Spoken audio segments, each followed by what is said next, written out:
Hello, dear traders. This is Alex Gerchik, and today we'll have our short webinar about when not to trade. When not to trade as far as the time in the market, when not to trade when you're in a position. I will tell you some of my stories, and trust me, I've been in the business for 20 years, and I do know what I'm talking about. The first of all, I want to tell you about obviously psychological problems, because if something is not right with you, you go and trade when you have a problem. Either this is a money problem, either a problem in the family with the wife, or anybody is sick. I guarantee you, right away, you're never going to make it. You're always going to have a problem. I'll tell you honestly, the biggest losses that I ever have in my life, that was the losses when I had issues home. Either somebody got sick, either I had a fight home, or something else. I mean, everybody have families, and it's not always very smooth. Sometimes it's the waves. And when I had problems with my mother-in-law, I always had a problem in my trading. I mean, when you come in the morning, the issue is the person is the such an animal that every time we got affected by something, it will basically it's affect our brain. I mean, everybody knows that.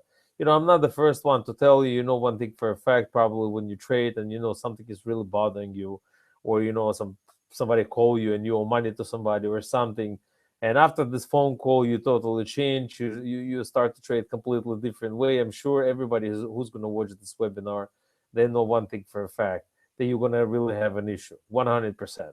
So basically, the most important thing, it's a lot of people, they try to control themselves, but most of the time I figure it out, it's not that easy to control yourself. It's much easier not to trade. I figured out one thing, that's if I wouldn't trade on those days when I had an issue with myself, I would save much more money and I would not have problems in my trading account. But the biggest losses that ever occurred to me, that was the days when I had a problem home with the parents, with the kids, or anybody got sick. A lot of times people, like, my son would get sick. I would take him to the doctor, and then once I come back, it's, let's say, a little early, 11:30, and I'm going to sit down by my computer and try to trade. Trust me, it's always going to occur the losses, because that's the way we built. I mean, there's a few people who's extremely strong and who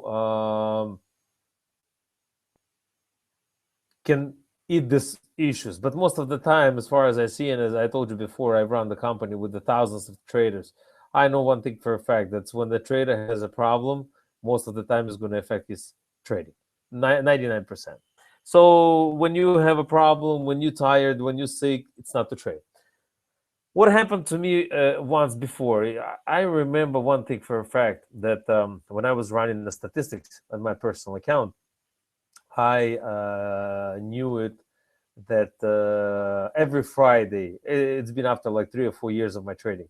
Every Friday, after 3 or 4 years of my trading, I would pretty much most of the time lose money. It doesn't matter how much I would lose. It would be $1,000, $2,000, or $3,000. I would lose money. So what I started to figure it out, I took, let's say, 20 different Fridays. This is about a little bit under 6 months, and I started to see what's going on. And I figured out that just by Thursday, I am getting physically tired, because I was a day trader. I used to do, 500 to 1,000 trades a day, sometimes even more, sometimes less, trading 100 to 150 positions at the same time. And I figured out one thing, that's, I was just plainly getting tired. So what I started to do, I did not come on Friday.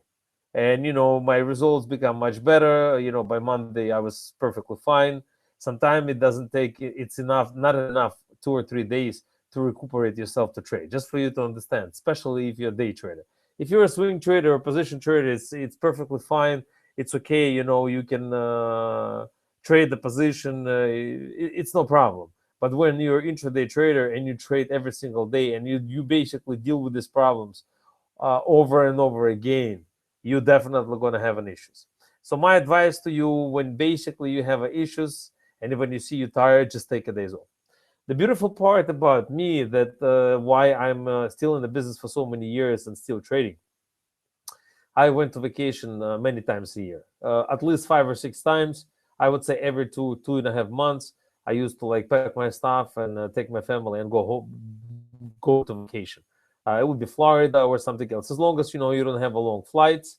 But not everybody have as much as money as me. So if you don't have a lot of money, just go away. Just take the car, drive a few days. Not everybody have to live large and spend a lot of money. There is a plenty of vacations which is going to cost you very little money. So my advice to you, it's as soon as you see you're a little tired, because a lot of times people think the market is changing, and it's not the market is changing, it's you getting tired.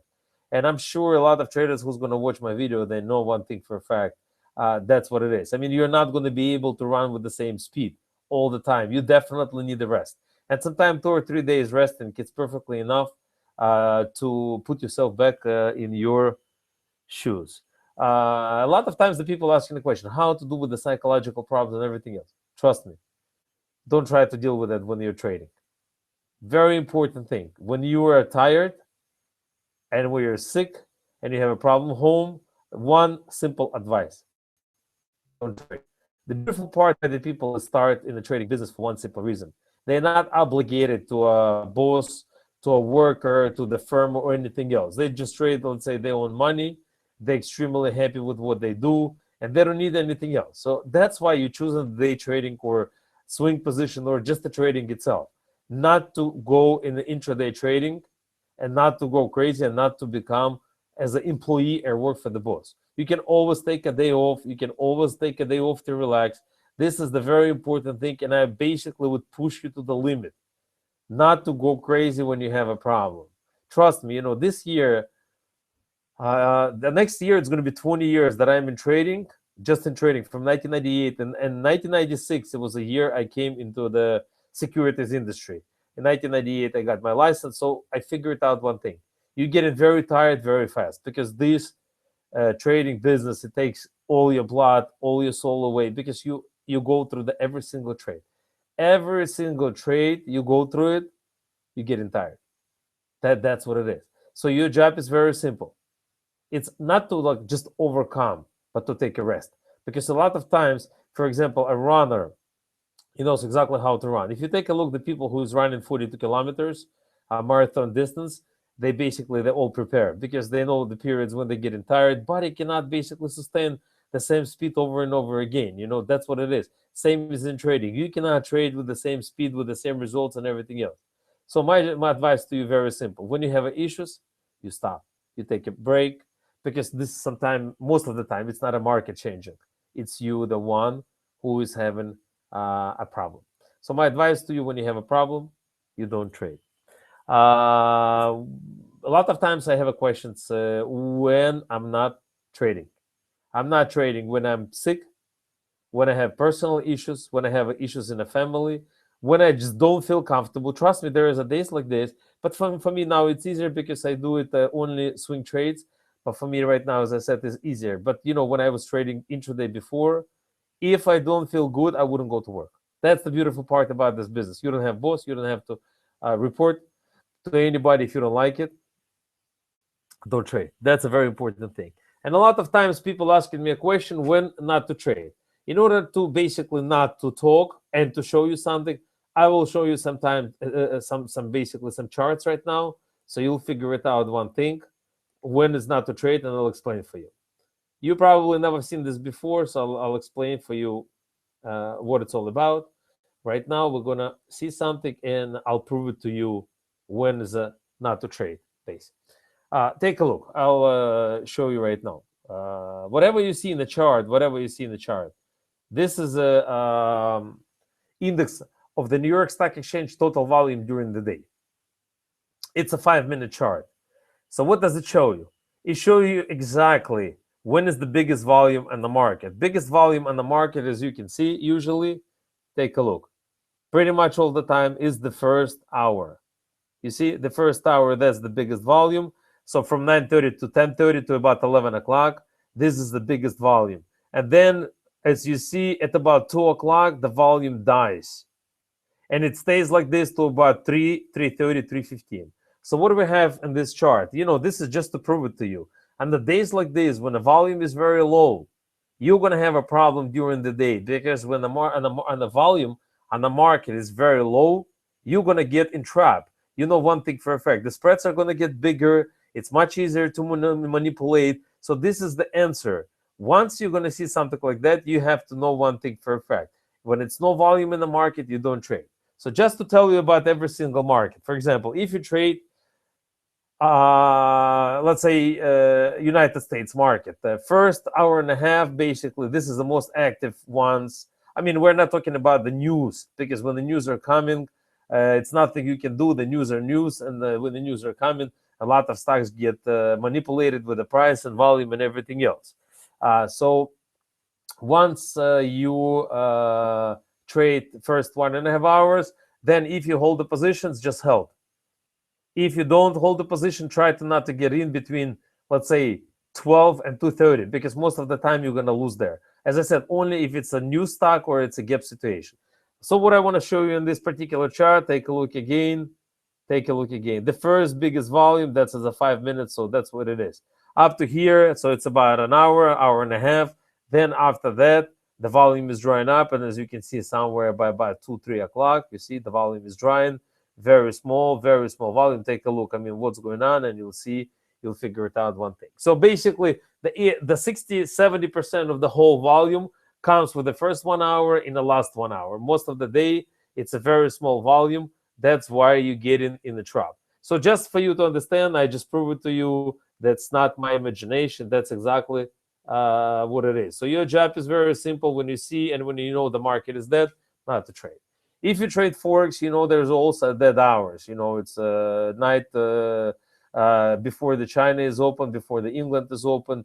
It looks like it's trading 24 hours, but the volume is not always there. So you have to figure it out one thing for a fact: when is the best hours? I mean, when the spreads are good, when the volume is in the market. Because as you understand one thing for a fact: when it's no volume in the market makers are not going to take a hit, and they're not going to take a chance on you. So most of the time, the spreads are going to be bigger. The volume on the bids and offers is going to be smaller, and that's where you're going to lose most of your money.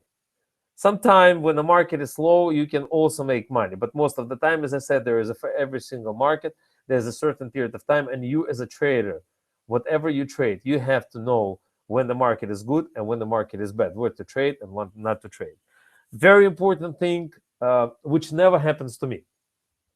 I never give it away more than 25% of my earnings if they're above average. So, for example, on average, when I was a day trader, I used to make $5,000 a day, more.